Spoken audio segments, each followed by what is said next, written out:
оқушылар. Саламатсыңдар ма? Отырыңдар.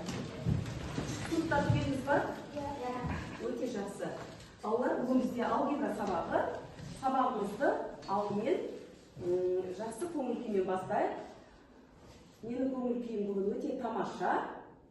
Сіздердің көңіл күйлеріңізді білу үшін қазір мен менің көңіл күйім атты смайликтер арқылы көңіл күйлеріңізді біліп алайық.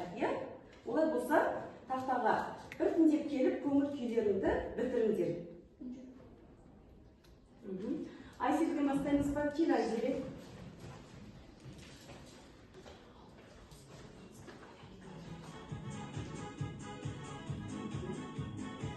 Керемет.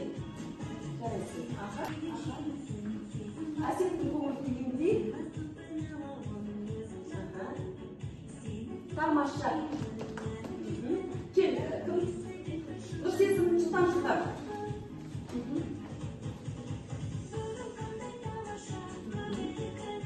Керемет. Жылдам қанат. Дайын тұрайық балалар.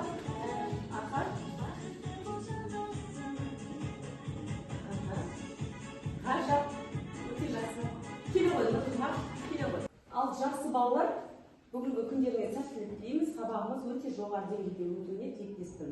Ал енді топқа бөлініп алайық. Киіз үй әдісі арқылы топқа бөлінеміз. Әрқайсысын өздерің таңдаған отауларыңды келіп тұрдыңдар. Сөйтіп қалаған топтарына жаңағы кімге қай топ түсіп, сол топқа отырып жайғасамыз. Әділжандікі бірінші отау деп, бірінші топқа жайғас. Әділжан. Нұрайдікі екінші топ. Екінші топқа барып отыра беріңіз. Айзере. Бірінші топ. Жылдан барып жайғасамыз. Бағдәулетті жоғарыдағы бірінші топ. Бақыттың отауы. Екінші топқа жайғасыңыз. Келдің қопан. Екінші топ.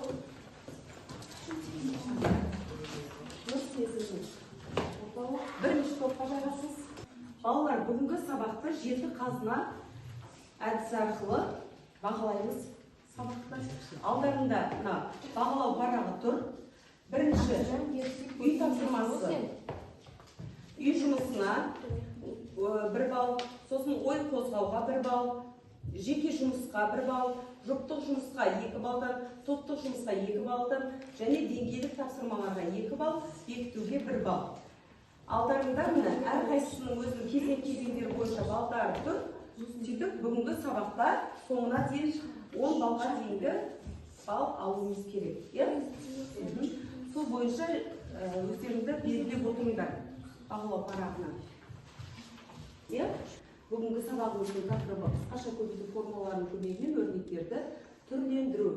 Сабақтың мақсаты есеп шарты бойынша математикалық модель құру, мәтінді есептерді теңдеулер және теңсіздіктер құру арқылы шешу. Олай болса, бірінші қазір үй тапсырмасынан бастаймыз. Үй тапсырма бергенмін.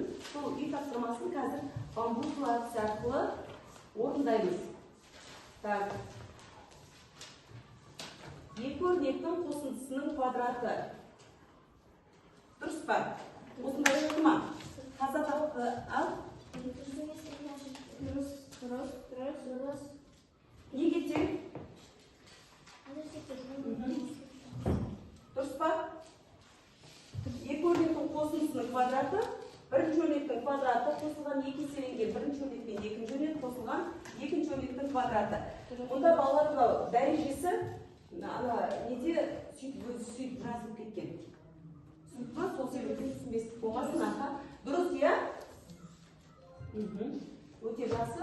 Екінші есеп 25 минус z квадрат. Неге тең болу? Минус z, 5 плюс z. Дұрыс па? Осындай шықты ма? Жақсы. Үшінші есебіміз екі өрнектің квадраттарының айырымы. Неге тең? Өте жақсы. Екі өрнектің айырымы мен қосындысының көбейтісіне тең. Өте жақсы. Так, үшінші есеп. 2а қосылған 4-тің квадраты. Неге тең? Себебімді тексердер салыстыр. 4а квадрат минус 6аб плюс 9б квадратта. Алтыншысы бізде 2а плюс 4-тің квадраты неге тең? 2а қосылған 4а квадрат плюс 16, я? Дұрыс па? Дұрыс. Өте жақсы. Ал балалар, келесі бізде саралау тапсырмалары. Келесі кезекте мына тақтада қазір А, Б және С деңгейінде деңгейлік тапсырмалар тұр. Әр топтан бір оқушыдан келіп қазір мынау нені деңгейлік тапсырмаларды сендерге отанда танытып бере салайын, я? Орындарында отыр.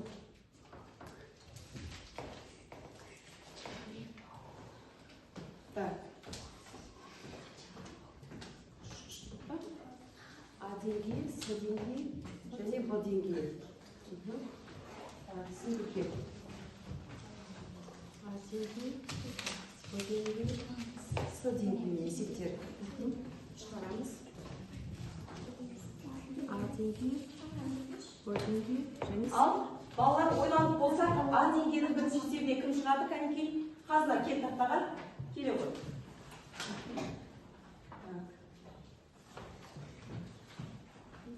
Қалыңдау.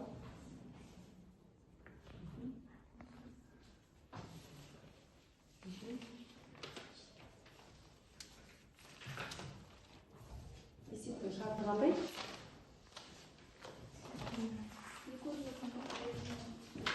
Өрнекті қашандағы өтейді ма? қашанға қатысты.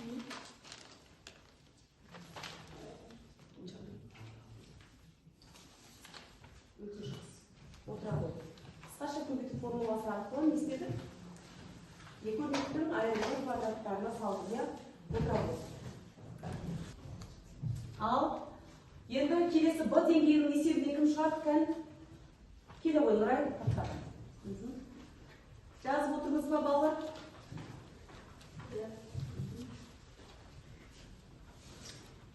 Өрнекті ықшамдап мәнін қазу керек болады.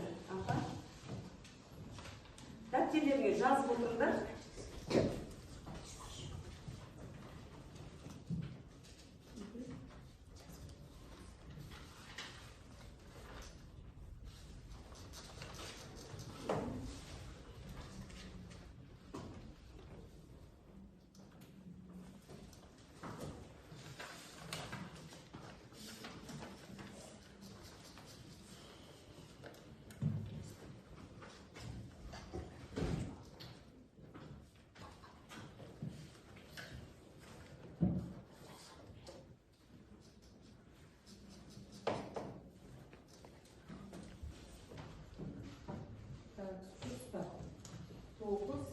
Плюс 6х минус 3,15х қалған, я? Әжеде х-ын қалып кетті. Х деп жазды. Х-тың орнына не істеді? Бірді қоямыз, я? 9 қосу 6 көбейту 1. Азайту 3,15 көбейту 1. 9-ға 15, 15-тен 3 жағында алғанда 11,15. Молодец. Дұрыс, жарайсың.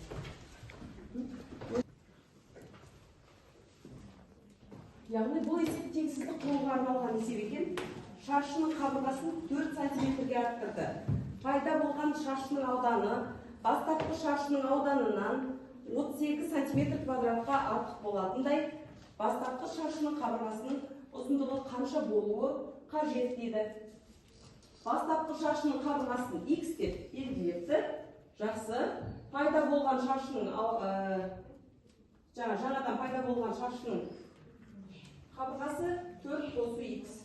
Өте жақсы. Бастапқы шаршының ауданын X квадрат болса, пайда болған жаңа шаршының ауданы X квадрат плюс 32 сантиметр квадратқа артқан, я? Бастапқы шаршының ауданын 32 сантиметр квадратқа артқан. Барлықтарын ұялы телефондарын алыңдар. Мынау QR код сканерлеп кіре беріңдер. Гуглға кіріп, сканерлеп кіреміз. Сканерледіңдер ма? Аттарыңды жазыңдар, аха. Жылдам орындаңдар. Аха. Бұл жерде 6 тапсырма берілген. Бірінші ол бізде інжу келе жатыр. Інжу шесектің үшеуіне де дұрыс жауап берді. Бағдәулет. Өте жақсы.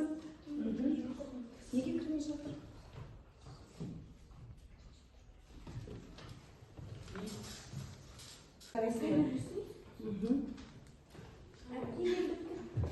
Енді бізде Алтай, жылдамдатамыз.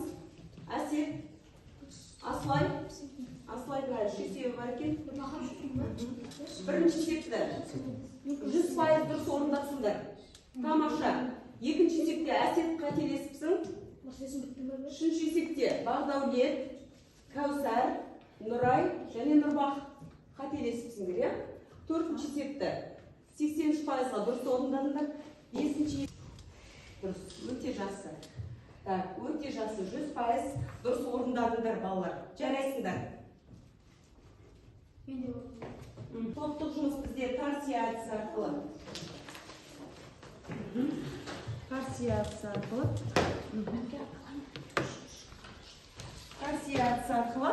Алдарында тұрған есептерді не істейміз?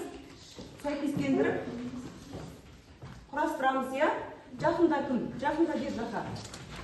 Жақында топтасып орындарында. Барлықтарында не тұрма?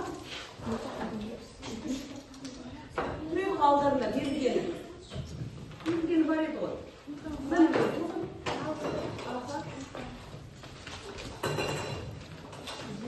Жылдам.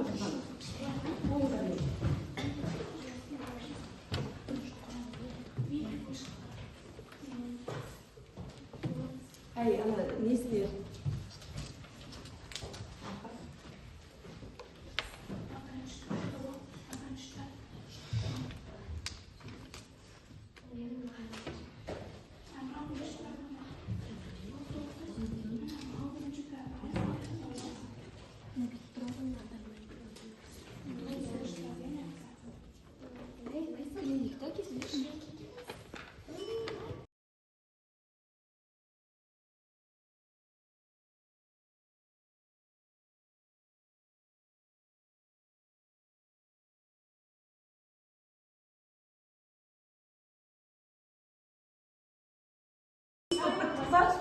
Жарайсыңдар, үшінші топтың пирамидасы өте жақсы дұрыс құрастырылған, иә?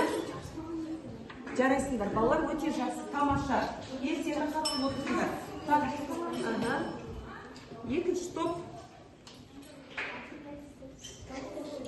Жарайсыңдар, өте жақсы, тамаша. Үшінші топ болып па? Болсыңдар ма? Болып қалды, иә? Болыңдар. Ұнатыма өздеріне, иә? Қазір сол жайында сабақ түсінікті болса түсіндім деген жасыл сандықшан, иә? Сұрағым бар десеңдер, сары сандықшан, түсінбедім десеңдер, қызыл сандықшаға хаттарымды қалдырып кетіңдер, иә? Келіп, кері байланыс жасайық. Жылдам келіп байланыс келіңдер. Шыға береміз, келіңдер.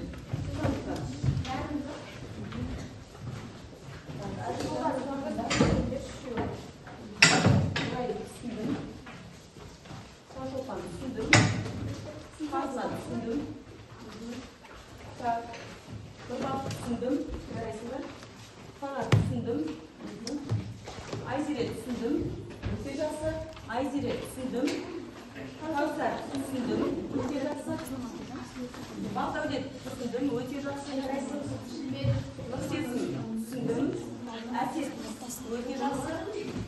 Абдулхамид жарайсың. Алтынай түсіндім. Аслай да түсіндім.